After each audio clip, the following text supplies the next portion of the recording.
গুজরাটে হামলার ষড়যন্ত্রে জড়িত সন্দেহে ধৃত জিহাদি আক্রান্ত হলো জেলের ভিতরে। জানা গেছে সেলের মধ্যে থাকা অন্য ৩ বন্দী চড়াও হয়ে মারধর করেছে একই সেলে থাকা ওই জিহাদিকে।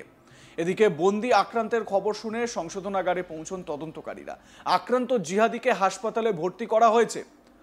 আমরা বলছি গুজরাটে জিহাদি হামলার অন্যতম ষড়যন্ত্রকারী ধৃত মহিউদ্দিন সঈদের কথা।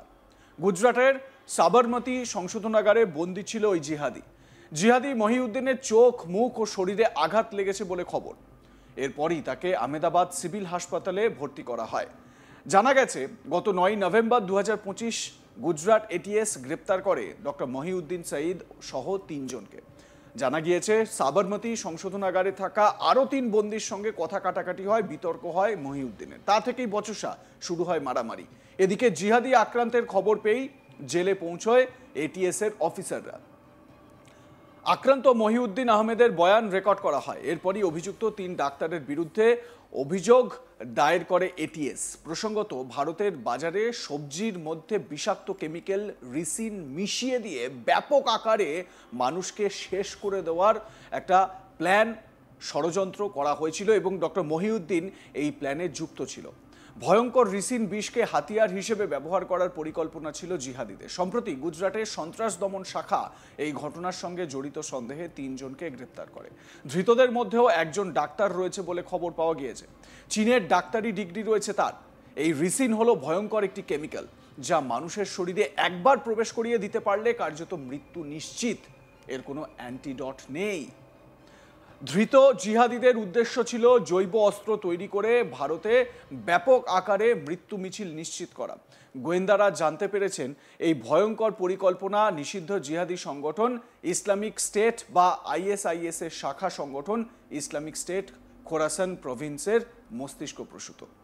ভারতের বাজারে সবজির মধ্যে বিষাক্ত কেমিক্যাল মিশিয়ে দিয়ে ব্যাপক আকারে ধ্বংসলীলা চালানোর প্ল্যান সামনে এসেছে।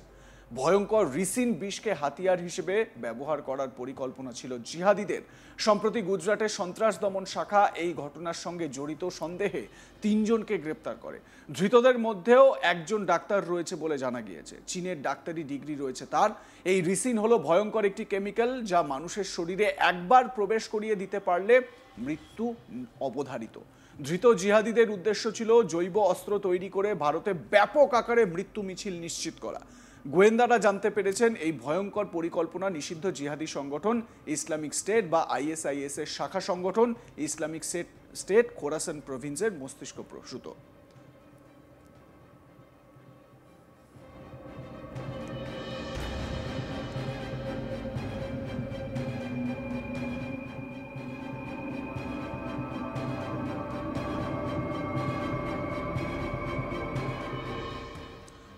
ছবিতে যাকে দেখলেন সেই হচ্ছে এই ষড়যন্ত্রের অন্যতম মাস্টারমাইন্ড আহমেদ মহিউদ্দিন সঈদ। এ বিষয়ে আজ তাকের প্রতিনিধি অপূর্বা জয়চন্দ্রন তার প্রতিবেদনে কি বলেছেন শোনাবো। आपको भाई को कहाँ से ये मतलब जिनसे मिलने के लिए वो जा रहे थे और जिनने उनको बोला कि आप ये बैग और ये सामान लेके जाओ? ये मैं भाई के जो बात हुई थी उसमें उन्होंने कहा कि मुझे एक ऑनलाइन कॉल आई है गुजरात से, बिजनेस डील करके एक कॉल आई है। उस बिजनेस डील के कॉल पे मैं जो है उनका कॉल एक्सेप्ट करके जब वो डील बताए मुझे तो मैं उस हिसाब से उनका जो प्रोडक्ट था वो बनाया। बनाने के बाद जब उनके पास लेके गया तो ये सारा मुझे ट्रैप में फंसा दिया गया, ऐसा बोले वो। और क्या आपके घर को भी गुजरात की एटीएस टीम आई थी? भाई ने क्या कहा कि आपके घर में लैपटॉप लेना है, क्या क्या करना है? भाई संडे के दिन फिर से जो है एटीएस कंट्रोल रूम से कॉल आया। भाई ने कहा कि यहाँ पर आपके घर में उनके कमरे में कुछ सामान रखा हुआ है, यहाँ मैं इनको बोल दिया हूँ, आप लोग उसको जो है ना एटीएस कंट्रोल रूम जब आएंगी तो उनको दे देना और उन्हें कुछ भी परेशान मत करना, ऐसा कहे थे।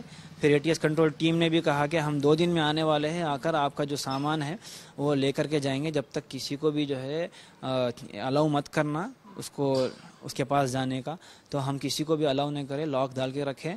जब एटीएस कंट्रोल टीम आई थी तो उनको वो हैंड ओवर कर दिए, उसके बाद वो चले गए। ये एटीएस कंट्रोल रूम जब यहाँ पे आई थी, इन लोगों ने क्या क्या जांच करके आप लोगों से बात किया कि क्या क्या उन्होंने लेकर गए थे? जो आई आकर कॉल किया, उन्होंने कॉल करके मैं नीचे आया, मेरे साथ ऊपर गए। जाने के बाद वो मैं दिखाया तो एक छोटा ड्रम था, उसके अंदर कुछ पल्प, रेजिन का जो पल्प और एसीटोन का जो लिक्विड होता है वो मिलाया हुआ था, वो रखा हुआ था। और एसीटोन का पल्प रखा, रेजिन का पल्प रखा हुआ था, एसीटोन के कुछ बॉटल्स रखे हुए थे और एक कोल्ड प्रेस ऑयल मशीन रखी हुई थी। वो सारा रिकॉर्ड वो लिख कर, रिसाइन लेकर उस पर वो यहाँ से वो सब लेकर के चले गए। क्या आपको पता था कि ये जो एसीटोन का बॉटल्स है, नहीं तो ये रिसिन का जो भी पल्प है, ये सब आपके भाई कहाँ से लेके आए थे या फिर उनको किसी ने दे दिया था ऐसे करके? नहीं, हमको ये नहीं पता कि वो कहाँ से लेकर के आए हैं। बस इतना मालूम है कि वो घर में लेकर के आने के बाद मैं भी नहीं था उस वक्त घर में। दूसरे दिन मुझे पता चला कि भाई ऐसा लेकर के आए हैं। तो मैं पूछे नहीं क्या आप लोग?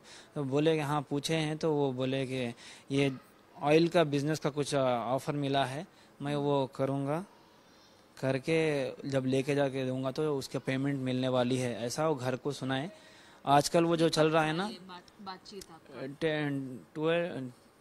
20 to 25 डेज बिफोर ये ऐसा हुआ है बात।